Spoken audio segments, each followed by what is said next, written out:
Mr. Trump has made many, many, many investing mistakes. So My guest today is a renowned American investor worth more than 300 million in net worth. Let us welcome Jim Rogers, and I'll be asking him on behalf of all of us, what are his views about China? What are his views also about America and recession? And last but not least, what are his views about gold and silver, which right now are at all-time high, correct? So if you're curious to find out, continue watching. Thank you, Jim, for taking our interview today. Maybe you can start with that topic about living in Asia and particularly Singapore, right? I read that you came to Singapore since 2007, if I remember correctly. yes. What was your first impression of Singapore and why do you pick Singapore? Well, I first came to Singapore 1986 or something, uh, for, and I had a very bad impression of Singapore. I thought they were fools and didn't know what they were doing at that time. Now I know they're smart and they know what they're doing, and we're very happy to be here. And we decided to live. We first came here to Asia to live in China so our children would speak Mandarin. But then we decided Singapore's better. So we stayed in Singapore and did not live in China. And we've been living here since 2007. It's a very well managed country and things work. So it's a 20-year stay already in Singapore. What has made you continue to stay in Singapore rather than try somewhere else in Asia? Well, yes, we could have done that, but the main reason to come to Asia was so that our children would speak Mandarin. And it's hard to speak Mandarin in Korea or someplace where they don't, it's not the native language. So we decided to stay in Singapore because we wanted our children to speak Mandarin. That's the main reason to come in to Asia. And that works. Our kids speak perfect Mandarin. I speak no Mandarin. My kids speak perfect Mandarin. I've seen video clips of your daughter singing in Mandarin before. Yes. It's fantastic. And from what I read, she was in mainstream schools in Singapore. They go to government schools, school with everybody else. They're the only Caucasians in the schools, but they go to regular school. And was it hard to convince her to pick up Mandarin or not? Because she'll be like the only one in family speaking Mandarin. When they were born, we got a Chinese governess to be their housekeeper, to be their caretaker. So they didn't know. I mean, from the day they were born, they thought some people speak like this and some people speak like this. They know now, but they did not know then. Since you have got them through the Singapore education system, what do you view Singapore's education system to be? The merits as well as the cons of it. What are your thoughts? We now know, and I guess I knew before, that Asian education is very demanding, very advanced, not just Singapore, but Singapore certainly. Singapore learned from the Chinese, Singapore learned from the Koreans, everybody. You know, Asian education, renowned, is very demanding, it's very advanced. They didn't know it was advanced and demanding, and they did well in school, and they liked it. Just now you mentioned about China or Chinese speaking in particular. It draws me to this question of your previous predictions of China being, a next powerhouse. I've even read your books before. What are your thoughts of China right now with all the political changes? They've disturbed investors and stuff. What are your first thoughts about China today? Well, whether we like it or not, China is going to be the next great country in the world. It already is doing that. Interesting, China is the only country in world history that's been on top 3 or 4 times. Rome was great once. Egypt was great once. Britain was great once. But China's been on great 3 or 4 times. It's collapsed 3 or 4 times. It went to the bottom 3 or 4 times. But for some reason, China is the only country that after being at the bottom for several years, rises to the top again. I don't know how they do it, why they do it, but it's the only country in world history that's done it. They're doing it again. Would it concern you if there's political control over there? Because many investors are thinking, they have a communist system, power seems to be centralized with the top person. Well, would that concern you as an investor of course, today? Political tightness, control, dictatorship, certainly would concern me. I don't want to live in a place like that. So I hope it doesn't happen. China has been opening up more and more for decades now. And so far, They don't, whatever tightening there has been, it seems to be something that the world can live with, that the Chinese can live with. So far, so good. We're still here. We're living in Asia. We don't plan to leave. So who knows? Maybe could I probe a bit deeper on China investments? Do you personally have some investments into China, whether it's Chinese tech companies or Chinese real estate? What are your personal bets on China? Well, I own shares in China. I have owned shares in China for many years, actually, uh, and I don't plan to sell them. I hope that my Chinese shares, my children own someday. That would be my goal. But I mean, who knows? You have to adapt to the world if things change. But no, I still plan to invest in China, and I hope my children have my Chinese shares someday. Would you be buying more into China at this current period? Because now No, it if seems I like find something that's cheap and interesting, of course. I hope I'm smart enough to buy more. Yes. I mean, I hope I'm smart enough to sell if there's a reason to sell too. No, I mean, investing is not easy, but you always have to be willing to adapt and to change wherever you invest. I hope, I hope I can continue to be smart enough. what about for Chinese real estate? Any views on that front? Because on news headlines, we see that Chinese real estate has picked up many years and then now seems to be on the deflating bubble. Any insights on that front that you can share with Well, I all of am us? not much of a real estate investor anywhere and never have been. And part for the reason for that is in my brain, I like to think that I can sell. And property, real estate, you can't sell sometimes, no matter how much you think you can. So that has always been something that I have more or less stayed away from everywhere in the world, not just China, because I like to think that I can sell. I usually don't sell, but I like to think I can if I want to. Even US, would you still have real estate? Same. It Same. doesn't matter where, US, anywhere. I like to think I can sell. Now, I have owned property in the past in places, but I usually stay away from property because I like to think that I can sell, always. Understand. So, I guess you probably haven't invested in Singapore residential markets also. I have not, and the reason for that, it was when we came here, you know, in Singapore, if you need to go to a school, you have to live near the school. And that was always, for us, very important. We wanted to be in the right schools and the best schools, so that was our main consideration. And so we were always worried about being near the school so our children could go to the school. But we never bought anything. Property is very expensive in Singapore now. And I have learned in my life it's not good to buy when things are expensive. It's better to wait until people are unhappy. I've read your books before, contrarian investing, commodities. I think these are definitely sectors that are less popular on mainstream. Any new ideas that you can share with us that are worth looking at, whether it's China, whether it's commodities? China's not a new idea now. Commodities are not a new idea. Most of the things that are new ideas are not cheap. I don't know any new ideas that are cheap. I am looking. I am always, well, I invested in Uzbekistan recently. Uzbekistan is cheap and it's a new idea, but there are not many new ideas that are cheap because everything went up a lot, nearly everywhere in the world. Uzbekistan is still cheap, didn't go up a lot, but other than Uzbekistan, I don't know many. How do we invest in Uzbekistan? I buy shares. They have a stock exchange, 200 years. They have a new stock exchange. There are stocks, and I buy shares. And would it be dual listed on London or US? This Not yet. Uzbekistan. It's a new stock exchange. They probably will someday. You know, other Soviets, it was a Soviet member of the Soviet Union for a while. Other Soviet countries did have listed in other countries, but Uzbekistan has not yet.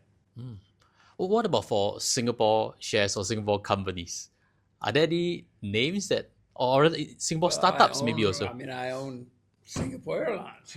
I own a few Singapore companies, but not big, not big. Understand. Maybe I can pivot the question a bit to US because that's where many new age investors are getting exposed to for stock exchange wise. What were your thoughts on the current administration, maybe to start things on the US chapter? Right now, Donald Trump seems to be on the news headlines all the time. Well, I have sold all my U.S. stocks because, first of all, the U.S. market has been going up since 2008. The U.S. market has had the longest period in American history without a big problem. Never in history has things been so good so long. When everything is great, it's usually time to sell. And everything has been great in the U.S., in the stock market, so I sold. I don't mind being early. I don't mind being too soon. I have often been too soon, so don't worry.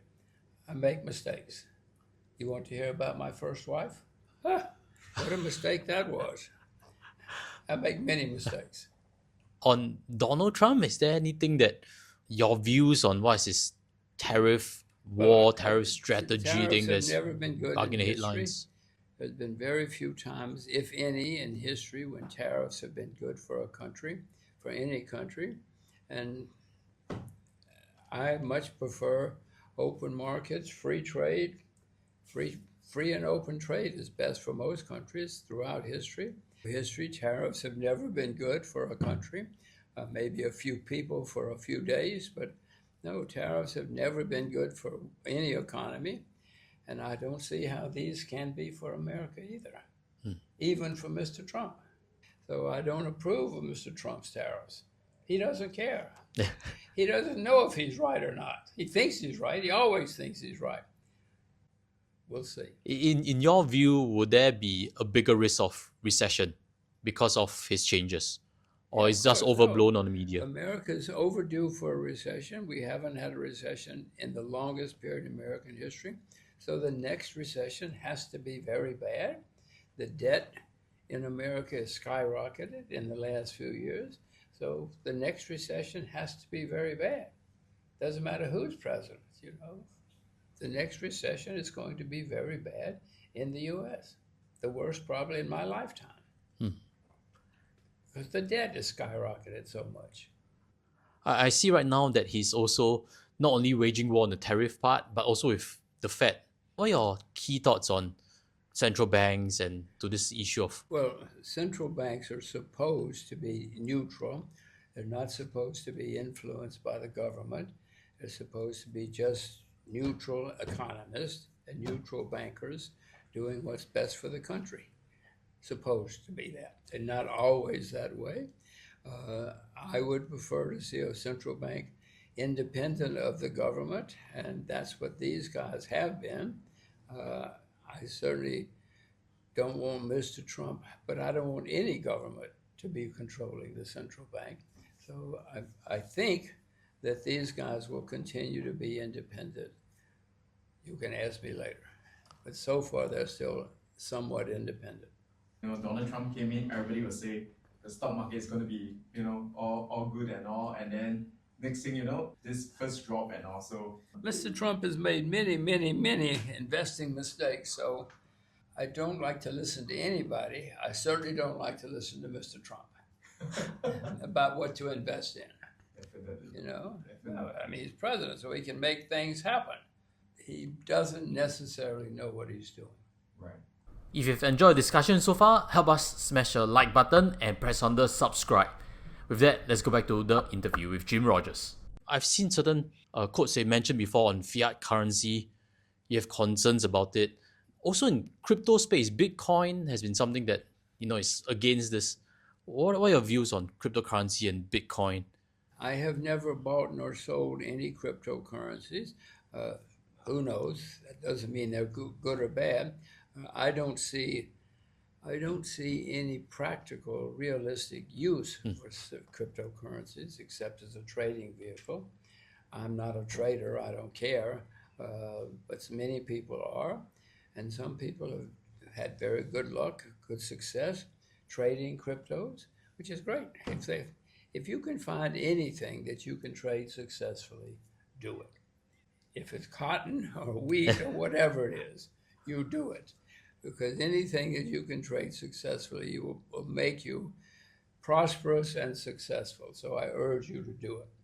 I don't try because I know I know I'm not very good at trading, or at least I never have been, short-term trading, so I don't even try. But maybe I should look again. What about gold? Maybe as a different area I own against gold. I've owned gold for many years. I've never sold any gold. My hope is that and silver. I hope that my children someday own my gold and silver. I hope they say, he must have been smart. Look at all this gold. Look at all this silver. In my view, everyone should own some gold and silver in the closet, under the bed, somewhere, because if nothing else, gold and silver have always been a refuge, can get you through bad times. When I say, you remember Jesus Christ? Jesus Christ was sold for 30 pieces of silver, and that was the money then. That was what was valuable then.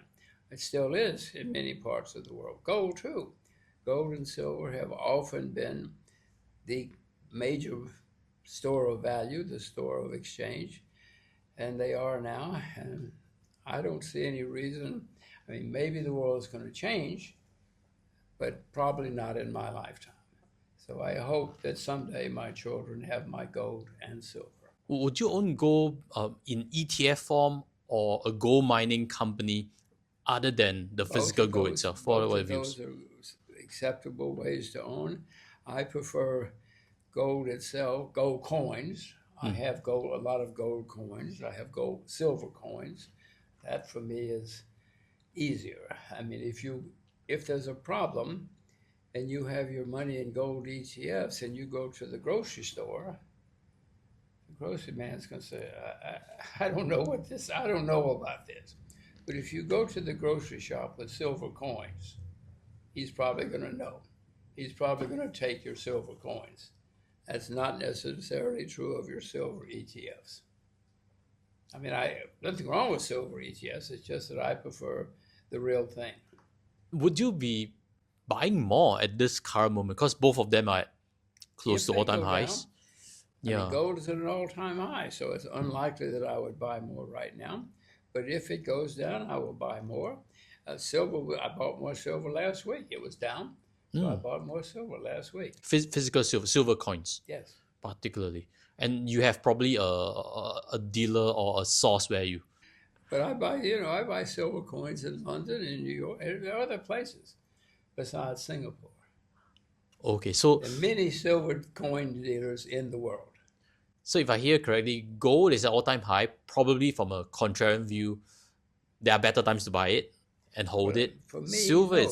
Gold is at an all-time high, so I won't buy it. and you also wouldn't sell it if I... I'm not.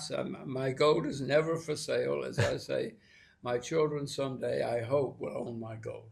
Be worried. What was one of the worst mistakes that you could tell us about? Well, early in my career, I was so smart. I made so much money so fast, and I sold it. I reduced my investment at exactly the right day. I waited for everything to go right, and then I invested again and lost everything. Maybe we can round out today's discussion by asking you this question on investing. Like for someone who's listening in with 100,000 today to invest, what would be your first thoughts that he or she should? Go to the beach. Have a good time. If you want to be a successful investor, only invest in what you know a lot about. Don't listen to me. Don't listen to anybody. If you want to be a successful investor, do not listen to other people. Everybody listening to this knows a lot about something. Cars, fashion, something. Stay with what you know. If you want to be successful, stay with what you know. Everybody knows a lot about, 20, 30 things. Stay there. And when you see something that you know is going to be good, then do some more research and invest. If you want to be successful, that's how to do it. I've told some people that, and they say, well, that's boring. You want to be successful, be boring. Don't worry about being boring. Just stay with what you know. Don't listen to hot tips. You have probably heard hot tips in your life. Hot tips will bankrupt you. Stay away from hot tips. I'll tell you one problem with hot tips. If it goes right, you don't know what to do because you don't know why you bought it. And if it goes wrong, you don't know what to do because you don't know why you bought it in the first place. So please stay away from hot tips. Especially Stay with upon what you- when to exit, right? Like if you solely rely on the tip for buying. Just stay with what you know. I agree with that point. Thank you so much, Jim, for sharing with us your thoughts today. Thank you. Thank Yes, you. and if you have questions, leave in the comment sections. I will pick it up for you together.